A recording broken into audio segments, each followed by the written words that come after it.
Partnerem dzisiejszego odcinka jest serwis wakacje.pl.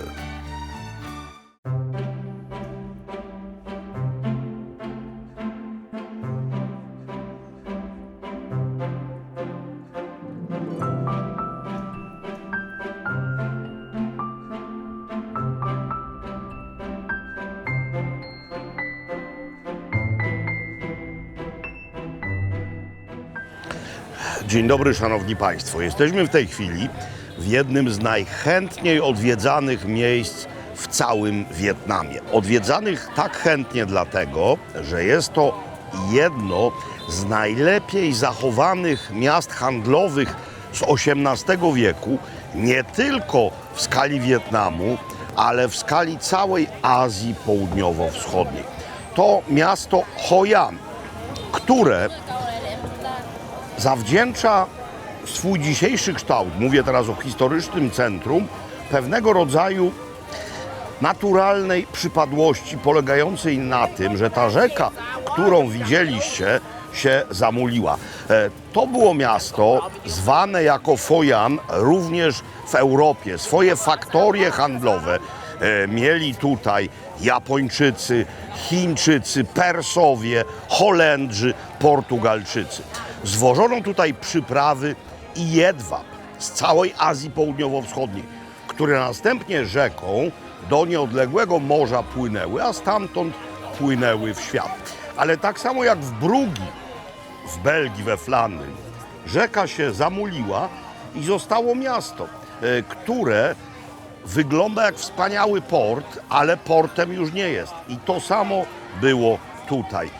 To wszystko, co widzicie dookoła mnie, to jest XVIII wiek albo jeszcze wcześniej.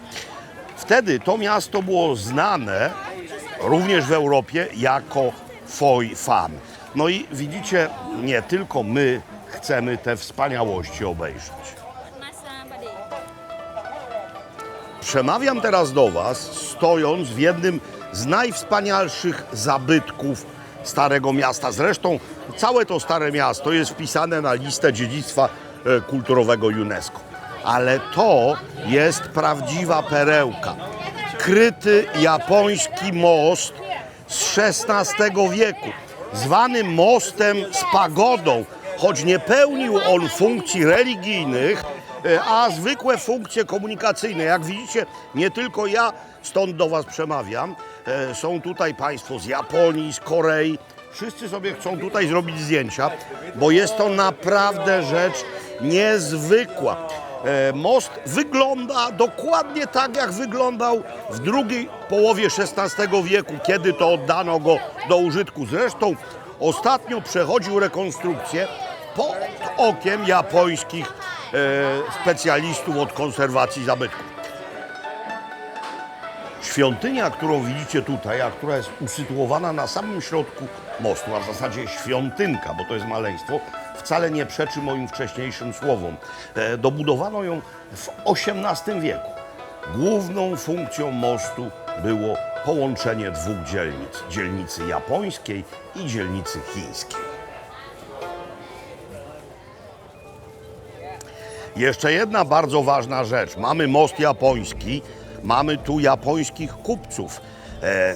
Jeśli pamiętacie serial Shogun na przykład i pamiętacie perypetie głównego bohatera, on jako Anglik został pojmany. Tak, Japonia była krajem zamkniętym i sam Mikado musiał wydawać zezwolenia na handel z obcymi stronami.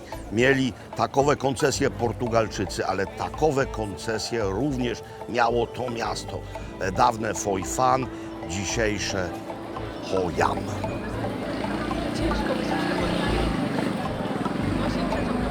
Oto pomnik człowieka, o którym we wcześniejszych odcinkach z Wietnamu wiele razy wspominałem.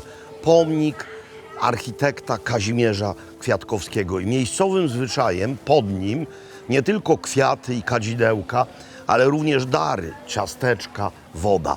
Jest to jedyny pomnik Polaka w całym Wietnamie. Niektórzy twierdzą, że to jest jedyny pomnik Europejczyka w Wietnamie, ale widziałem tu gdzieś statuę Lenina, więc z pewnością jedyny Polak tak uhonorowany.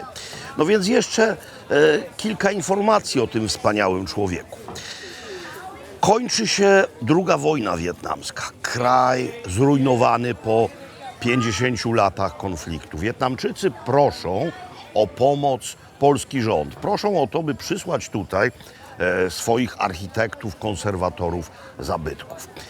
Warunkiem jest znajomość dwóch języków. Rosyjskiego. No rosyjski to była lingua franca ówczesnych aparatczyków w całym bloku wschodnim, a zarówno Polska, jak i Wietnam w tym właśnie bloku wtedy były.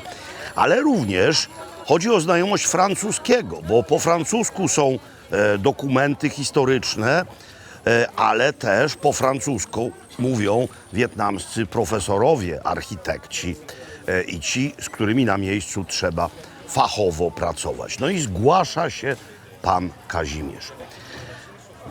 Przyjeżdża tutaj, o jego dokonaniach w innych miejscach w Wietnamie mówiłem, ale na czym polegała ta historia tutejsza? Otóż miejscowe władze planowały wybudować tutaj nowe miasto, zburzyć to wszystko, co jest dookoła i postawić współczesną architekturę. Kwiatkowski zobaczył to i dostrzegł ów niezwykły potencjał.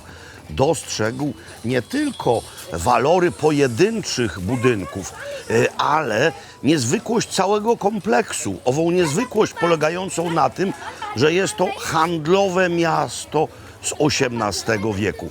I swoim autorytetem przekonał władze miejscowe, by to zostawić, a potem odnawiać. No i już po jego śmierci to zostało wpisane na listę UNESCO. Dzisiaj jest to, jak wspomniałem wcześniej, jedno z najchętniej odwiedzanych miejsc turystycznych w całym Wietnamie. Przyjeżdżają tu nacje niemal z całego świata. I to właśnie jest zasługa pana Kwiatkowskiego. Zwali go Kazik, ale mówili na niego również Znachor. Film Znachor był wyświetlany w Wietnamie, a pan Kwiatkowski fizycznie niezwykle przypominał odtwórcę głównej roli z tegoż filmu. Mówię o panu Bińczyckim, rzecz jasna, mówię o pierwszej wersji Znachora. Zobaczcie, te tłumy na ulicach, tego wszystkiego by nie było. Te sklepy, te kawiarnie, te restauracje, gdyby nie upór Kazimierza Kwiatkowskiego. Powiedziałem restaurację? Tak, tak właśnie powiedziałem. Podczas całego mojego pobytu w Wietnamie, a są już to prawie 2 tygodnie, o ile dobrze pamiętam, tylko raz miałem kontakt z pieczywem nad laguną, kiedy kawałki miejscowej bagietki moczyłem w sosie tamaryndowym. A tak na śniadanie zupy z makaronem ryżowym, placuszki ryżowe albo tapiokowe. Pieczywa ani śladu. No więc jak zobaczyłem, że jest miejsce, które podaje banh mi, no takich miejsc jest dużo, ale jak zobaczyłem szyld, to tęsknota za chrupiącą bagietą mnie właśnie tu przywiodła. No i owo banh mi jest przede mną. Pokazywałem wam już podczas wcześniejszej wyprawy kultowe zupełnie banh mi w Saigonie, ale banh mi tutaj są prawie wszędzie dobre. O jakości ich stanowi jakość tego pieczywa. Ja nie wiem, jak oni to robią, ale to jest zawsze idealnie chrupkie. Oczywiście były tu w menu wersji dla turystów z Europy, ale ja wziąłem wersję miejscową, czyli mamy pasztet wzorowany na francuskim, ale przekształcony wedle miejscowych smaków. Mamy kawałki pieczonej wieprzowiny, mamy paseczki zielonego mango, marchewki, mamy zioła. To wszystko spaja odrobina takiego sosu, który jest jak w sałatkach tutaj. Słodko, słono, kwaśno, pikantny. No i tak, tęsknota za pieczywem. No, nie jest ona na tyle dojmująca, bym nie mógł wytrzymać prawie 2 tygodni bez tego. Ale jak się doświadczy owej chrupkości w buzi, to jest naprawdę bardzo przyjemne. No więc teraz będę jej doświadczał, a przez chwilkę i wy.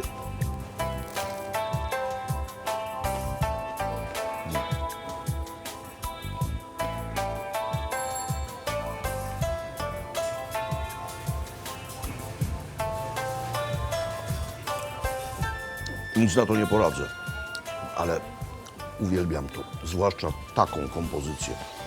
To dałoby się zrobić w Polsce, ale wiecie, z czym by był największy problem? Żeby mieć stały dostęp do takich chrupiących półbagieteczek.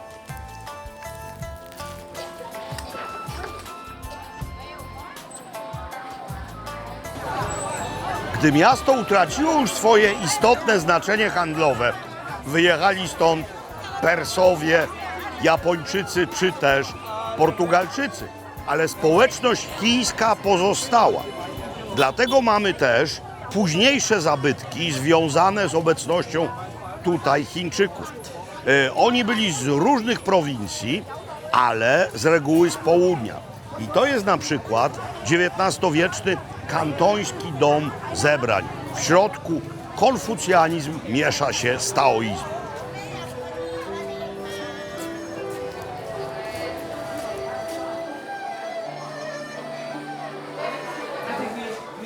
Dom kupiecki z XVIII wieku, postawiony w stylu chińsko-wietnamskim. Bardzo specyficzna konstrukcja, piętrowa.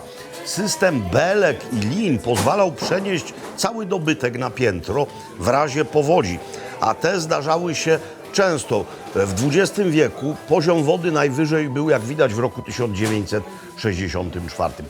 Mieszka tutaj od pokoleń ta sama rodzina, która nie para się już kupiectwem, lecz cały czas para się robieniem bardzo charakterystycznych tutejszych pierożków.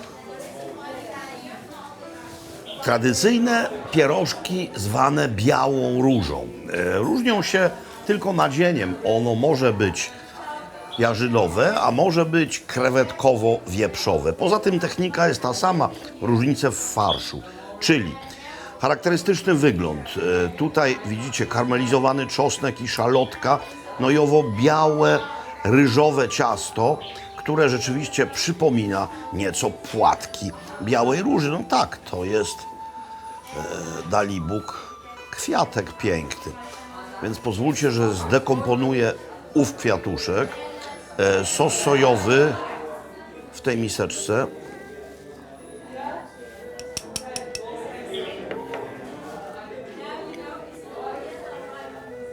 Doskonały pierożek. A co jest w tym wszystkim najważniejsze? Receptura przygotowywania tegoż nie zmieniła się od stuleci. Rzeka, nad którą leży miasto, nazywa się Bon, ale to nie jest jej główny nurt, gdyż ona właśnie tutaj swojego głównego nurtu nie posiada.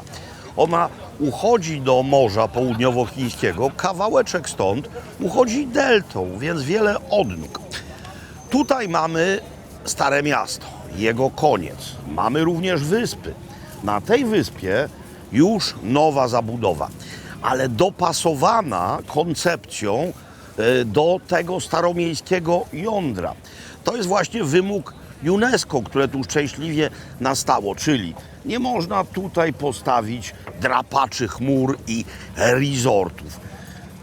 Tutaj zabytki, ale też knajpy, sklepy, butiki, tutaj pensjonaty, hotele i zabawownie, ale wszystko w jednorodnym, jakże spójnym stylu. A to dzięki komu? Panu Kazimierzowi Kwiatkowskiemu.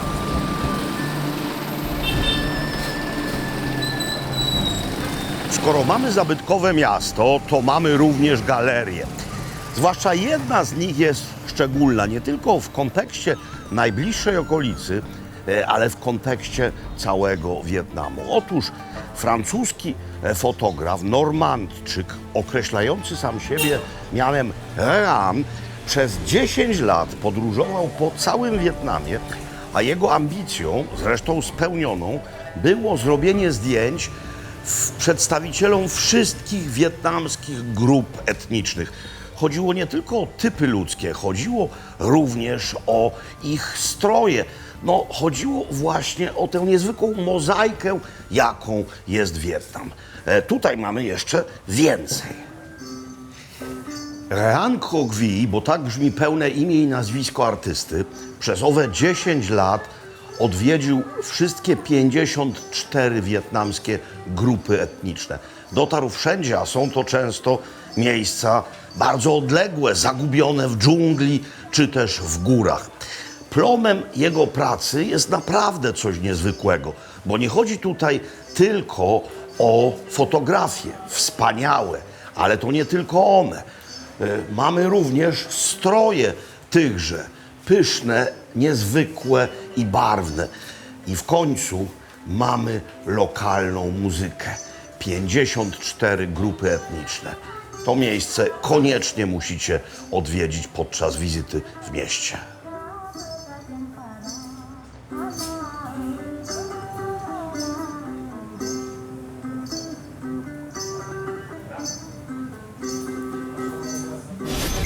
Kącik partnerski.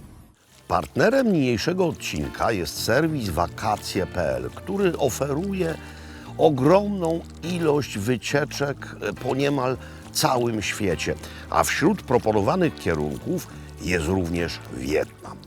Korzystając z serwisu wakacje.pl możecie zarezerwować miejsca i może stać się waszym udziałem plażowy wypoczynek, na przykład na wietnamskiej wyspie Phu Quoc, albo też w jakimkolwiek kurorcie nad Morzem Południowochińskim, ale możecie też sobie wybrać wycieczkę objazdową, by zwiedzać ten duży i jakże fascynujący kraj. Dzięki aplikacji wakacje.pl możecie w swoim telefonie wygodnie przejrzeć setki ofert różnych biur podróży i wybrać tę, która wam najbardziej odpowiada.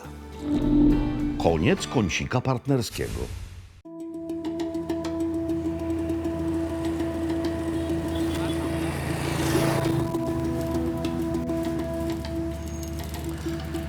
Dzień zacząłem tak, jak wielu turystów tutaj. Po prostu wziąłem z hotelu rower. Miasto, choć kiedyś handlowało niemal z całym światem, no to handlowało towarami trwałymi. Musiało być zatem kulinarnie i aprowizacyjnie samowystarczalne. Stąd też do dzisiaj w najbliższej okolicy mamy mnóstwo pól ryżowych. Niektóre zielone. Zbiór będzie mniej więcej za 100 dni. Spacerując czy też jeżdżąc wśród pól ryżowych, bardzo łatwo spotkać można bawoły wodne, oswojone tysiące lat temu. To jest bardzo łagodne zwierzę.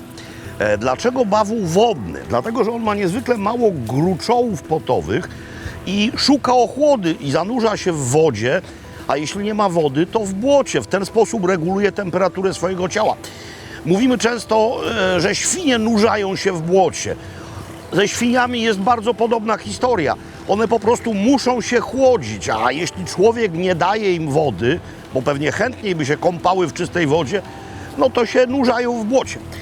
Bawół wodny, on się nazywa wspaniale po łacinie Bubalus bubalis. No, nie przebija co prawda puchacza, czyli bubo bubo, ale jednak zobaczcie. Bubalus bubalis to jest to. No i zwierzę łagodne i jak widać również wielofunkcyjne. Dotarłem do miejsca, które nazywa się Cha Que. Jest to miejsce niezwykle ważne z punktu widzenia kulinarnego dla miasta. Ważne już od stuleci, bowiem to właśnie tutaj uprawiało się już w XVIII wieku i nadal uprawia zioła, jarzyny i różnego rodzaju inne zieloności. To wygląda pięknie, a to miejsce jest znane ze swoich organicznych upraw. Nazywa się Cha Que Organic. No i te rzeczy oczywiście trafiają na stoły mieszkańców miasta, ale również w tym akurat wypadku są wykorzystywane na miejscu, bowiem mieści się tu szkoła kulinarna, gdzie ci, którzy chcą się nauczyć lokalnej kuchni, gotują pod okiem miejscowych, korzystając z ogromnej liczby tych wspaniałych składników. Zresztą to jest doskonały pomysł na zwiedzanie Wietnamu, by również zapisać się do coraz liczniejszych tutaj kulinarnych szkół. No skoro tu jesteśmy, skoro jesteśmy w takim miejscu, to grzechem byłoby tego kulinarnie nie wykorzystać. A teraz nóżka przez grządkę i do gotowania. Ban Chao, czyli wietnamskie naleśniki, które w różnych częściach kraju mają różne regionalne wersje. Jak to naleśniki? Mamy mąkę i płyn, najczęściej wodę. Ale to może być różnego rodzaju mąka. To może być mąka kukurydziana, to może być mąka z tapioki, to może być mąka ryżowa, albo też mieszanka różnego rodzaju. Można w Polsce również w sklepach, oczywiście nie na każdym rogu, w sklepach specjalistycznych, w sklepach z azjatycką żywnością kupić takową gotową mieszankę do Ban Chao. Jak zobaczycie coś takiego, to znaczy, że to jest to. I generalnie musi być więcej płynnego niż sypkiego. Najczęściej używa się jednej miarki substancji sypkich i 2 miarek substancji płynnych, choć to się może zmieniać. Chodzi o to, żeby dostać takie luźne ciasto jak na naleśniki. Ale zobaczcie, to jest żółte, natomiast w tym nie ma jajek. Tu jest tylko mąka, mieszanka owych 2, czyli tapioka i ryż i woda. Dlaczego zatem jest to żółte? To jest żółte z powodu mianowicie tego, czyli kurkumy. Niektórzy perwersyjni kucharze dodają tutaj zamiast wody zwykłej, wody gazowanej albo też piwa. Ale takowe ciasto, jak i przy naszych naleśnikach, żeby nie pękało, ono musi odstać. Ono musi mniej więcej 2 godziny odstać, ale ponieważ jest to szkoła kulinarna, więc za chwilę będą lekcje gotowania takowych naleśników dla większej liczby osób. Dali mi trochę gotowych już półproduktów. No i co teraz? Mamy patelenkę. Tutaj robi się niewielkie takie naleśniki. W delcie Mekongu one są często ogromne. Możecie to zrobić na woku. I teraz trzeba nagrzać patelnię, ogień jak największy i za chwilę będę na ową patelnię wrzucał to, czyli trochę mięsa z kurczaka i trochę krewetek. Ale najpierw niech się nagrzeje. Porządna, przepalona patelnia, wlewam olej i ten olej się musi nagrzać. Jak sprawdzić, czy on jest już wystarczająco gorący? Zobaczcie, pałeczki. Jeśli zacznie bulbać, o, widzicie, to znaczy, że jest ok. I teraz tutaj musi się znaleźć trochę krewetek i trochę kurczaka. Szybkie smażenie z płomieniem.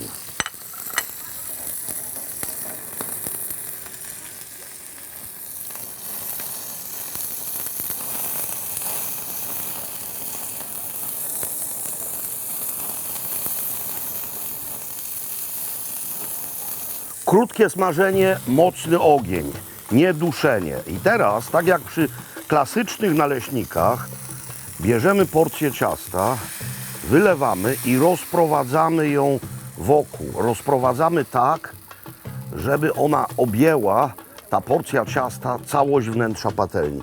Teraz można już trochę zmniejszyć pod tym ogień i na razie smażymy mniej więcej 2 minuty. Oczywiście różne są końcowe pożądane efekty. Niektórzy wolą naleśniki chrupkie, niektórzy wolą naleśniki mniej chrupkie. Ale jeszcze trzeba tutaj dołożyć trochę kiełków fasolowych. Szczypior albo dymka, troszeczkę do środka. I teraz już na mniejszym ogniu, na zdecydowanie mniejszym ogniu i od góry to traktujemy temperaturą, czyli kładziemy na to pokryweczkę.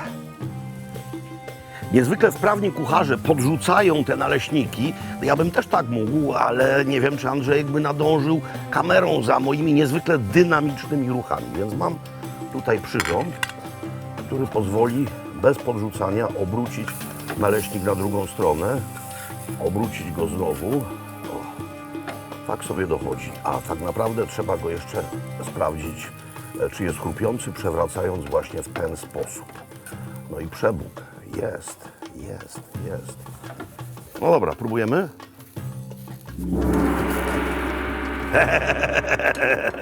Naleśniki się zawija. Te wielkie z delty Mekongu są cięte na kawałki. Zawija się je w liście sałaty albo w arkusze świeżego ryżowego papieru. Już właśnie taki jeden arkuszyk tutaj kładę i teraz naleśnik wędruje na ów arkusz. No i to nie wszystko. Mamy tutaj różne dodatki. Oczywiście wszystkie z tych miejscowych grządek. Mamy ogórki, mamy kawałki sałaty, mamy zioła. To wszystko tutaj jest. I teraz właśnie w ten sposób, korzystając z rogu papieru, zwijamy dość ciasno rolki. To prawie wszystko, ale nie wszystko. To robimy tak i tutaj mamy sos. Chili, sos rybny, cukier, niezbyt ostry, lekko słodkawy. Moi drodzy, jak w przypadku wielu wietnamskich dań, znowu mamy zabawę konsystencją. Chrupiący omlet w środku, surowe zioła, sałata, to wszystko chrupie. Bardzo szybko, na mocnym ogniu podsmażone kreweteczki oraz kawałki kurczaka. To niedoprawione, ale bardzo mocny sos tutaj smakowo. To jest właśnie mistrzostwo tutejszej kuchni.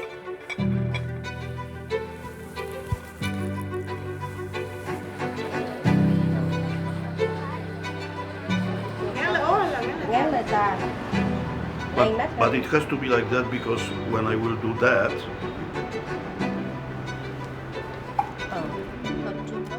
Please move. Okay? it's okay. Yeah, The I do need to try it. okay. Then người ta ăn. Miasto słynęło kiedyś z handlu jedwabiem, a teraz słynie z doskonałych krawców. W dodatku bardzo błyskawicznych, a w zasadzie krawcowych. Wczoraj byłem tutaj, żeby panie wzięły mi miarę, a dzisiaj mam prawie gotowy komplet, czyli spodnie, koszulę, doskonała bawełna, no i w stylu azjatyckim marynarka. To nie jest czysty jedwab, bo on źle znosi tego typu krój. To jest materiał z dodatkiem jedwabiu. No i to jest prawie gotowe. Guziki zmienimy. Not brown after six, czyli jeśli to ma być wizytowy garnitur, to nie brązowe guziki. Mam takie upatrzone, czarne z dodatkiem czerwieni. O, czerwona potrzewa. Słuchajcie, to jest efekt pracy tych pań po niecałych 24 godzinach. A wieczorem będzie gotowe. A w dodatku cena, powiadam wam, niezwykle atrakcyjna. No i jakość wykonania. 3 rzeczy zamówiłem. 200 USD. Spodnie, koszula, marynarka. Nasza odyseja wietnamska powoli się kończy. Pora na podsumowania. I tym razem jest z nami Lin, nasza nieoceniona przewodniczka. Była z nami, być może ją pamiętacie z poprzedniej serii po południowym Wietnamie, jest i teraz. Lin, to była wspaniała wyprawa. Ja naprawdę podejrzewałem Wietnam o bogactwo kulinarne, ale to było coś niezwykłego. Co miejsce, to inne specjały. Tak, inny smak, po prostu inna kuchnia, inne przyprawy też. Zauważyłeś to, więc które Ci się najbardziej smakowały, można powiedzieć? No, trudno powiedzieć, co mi najbardziej smakowało. Wspaniałe były te gluty tapiokowe, wchłe, w ogóle ta kuchnia Zabawa cesarska, konsystencją. zabawa konsystencją. To było doskonałe. No dobra, ale ważniejsze jest, co ty najbardziej lubisz z wietnamskiej kuchni? O Jezu, jak mówiłam, ja lubię wszystko, ale Ja lubię wszystko, co jest zawijane. Aha. Czyli warzywa, jakieś sałaty, wszystko i można zawijać we wszystkim. Wieprzowina, wołowina, krewetki, ryba, wszystko, co się zawija. Tak, te zawijane rzeczy są doskonałe. One jeszcze tak wspaniale socjalizują, dlatego że trzeba to zrobić, moczyć w sosach. Rozmowa wtedy z rodziną jest takie bardzo rodzinne też. I dzieci bezkarnie mogą się usmarować. To jest też, Tak. to jest też piękne. Byliśmy poprzednim razem na południu, w delcie Mekongu, w Ho Chi Minh, w El Saigonie. Tym razem jedziemy od Hanoi i dojechaliśmy tutaj do Hoi An. No, ale przecież nie byliśmy w całym Wietnamie. Tak. Czy są jeszcze jakieś miejsca? Znaczy pewnie są, ale co byś nam jeszcze polecała, gdybyśmy planowali trzecią wyprawę? Trzecia wyprawa to już byśmy weszli takie w głąb Wietnamu, czyli góry, grupy etniczne, plantacje kawy. Wiesz, to jest bardzo dużo jeszcze Wietnam. Jest takie miejsca, gdzie na przykład naprawdę turyści nawet nie chodzą, ponieważ tam nie ma jakby tych szlaków turystycznych, tak? To są normalni ludzie, tam mieszkają, jakby żyją dzięki uprawie, wiesz, kawy albo nie wiem, trzcina cukrowa, takie, no powiem, takie wiejskie życie można A powiedzieć. jesteś w stanie to ogarnąć? Tak. To co? Może nie będę umiała mówić z nimi po wietnamsku, bo tam inaczej mówią czasami, ale na pewno coś wymyślę. Ale to możemy się już umówić na kolejną wyprawę? No ja chętnie. No to wspaniale. Kawa po wietnamsku nam ścieka, na dole mleko skondensowane. Tak, no i powoli, o jeszcze trochę dużo jest. Ta zaparzarka jak się nazywa? Fin. Fin. Tak. Tego nie wiedziałem, mam w domu 3, bo też sobie czasami taką robię. To jest świetna rzecz. jest świetna Chciałem Ci w imieniu nas wszystkich jeszcze raz podziękować. Jesteś wspaniałą przewodniczką. Dziękuję bardzo. No wiecie, Wietnamka z Białegostoku to jest prawdziwy skarb dla turysty z Polski. Więc kłaniam Ci się nisko, dziękuję i zatem dziękuję. jesteśmy umówieni. Jesteśmy umówieni. Górski Wietnam następnym razem, jak Bóg da, rzecz jasna. Kolejna specjalność z Hoi An. Ileż ich tu jest? Khao Lao. Hoi An Khao Lao. Khao Lao, czyli rodzaj makaronu. Makaronu niezwykle specyficznego. Spójrzcie na jego kolor. On nie pochodzi od sosu, który jest tutaj. To jest rzecz, którą tradycyjnie wyrabiano i gdzieniegdzie jeszcze się wyrabia poprzez gotowanie ryżu w wodzie alkalicznej, w wodzie zasadowej, w wodzie ługowanej albo ługowej. Ową zasadowość wody uzyskiwało się poprzez dodatek popiołu z rosnących tutaj specjalnych drzew. I teraz z tego rozgotowanego ryżu robi się ciasto i je formuje w makaron. I taki sposób nadaje temu makaronowi nie tylko kolor, ale również bardzo charakterystyczną konsystencję. On jest taki wspaniale oporny pod zębami. On jest jak najlepszy włoski makaron al dente po prostu. Dzisiaj, żeby rzecz uprościć, dość często do mąki ryżowej dodaje się również mąki z tapioki. Mąka z tapioki jest kleista, ale tradycyjna metoda wyrobu tak właśnie wyglądała. No i teraz mamy ten makaron. On pływa, dobra, wziąłem pospiesznie sosik, a jeszcze Wam nie objaśniłem wszystkiego. On pływa w bardzo niewielkiej ilości wywaru. Do tego mamy dodatki. Mamy takie krakersiki, pewnie krewetkowe albo rybne. Mamy pieczony boczek, mamy jarzyny, mamy chili. I teraz mamy jeszcze pastę chili, która jest ostra i słodka zarazem. Ona jest... tak. W sosie sojowym. Bach do środka. Mamy nieco zakwaszenia. I mamy jeszcze ekstra chili. I teraz to wszystko trzeba sobie tak właśnie przemieszać. No i to po prostu zjeść. To jest najważniejsze. To jest najważniejsze.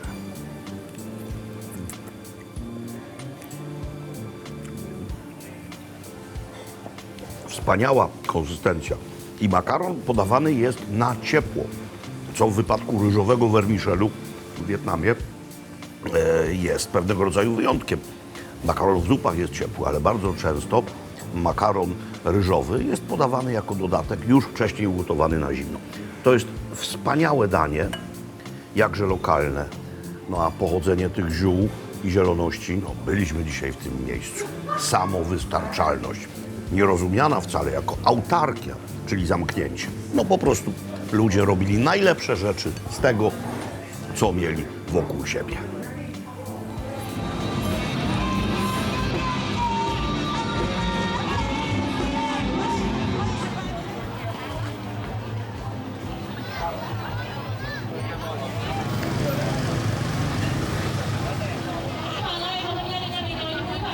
Po zmierzchu, między innymi dzięki lampionom na łodziach, na domach, Hoi An też jest piękne. Powoli żegnamy się z Wietnamem. Garnitur obstalowany to jeszcze nie jest ostateczna forma marynarki. Okazuje się, że miara była zbyt pesymistyczna i nie jestem aż tak gruby. Można jeszcze będzie marynarkę nieco ściągnąć, ale koszula i spodnie perfekcyjne. Moi drodzy, to był wspaniały wyjazd z wielu powodów. Był on kapitalny kulinarnie, był niezwykle interesujący historycznie, był przepiękny krajobrazowo. Więc cóż ja mogę na koniec Wam powiedzieć? Jeśli lubicie Azję Południowo-Wschodnią, to Wietnam wzywa. A jeśli nie wiecie, czy lubicie, to po prostu przyjedźcie i się sami przekonajcie. Do widzenia Państwu.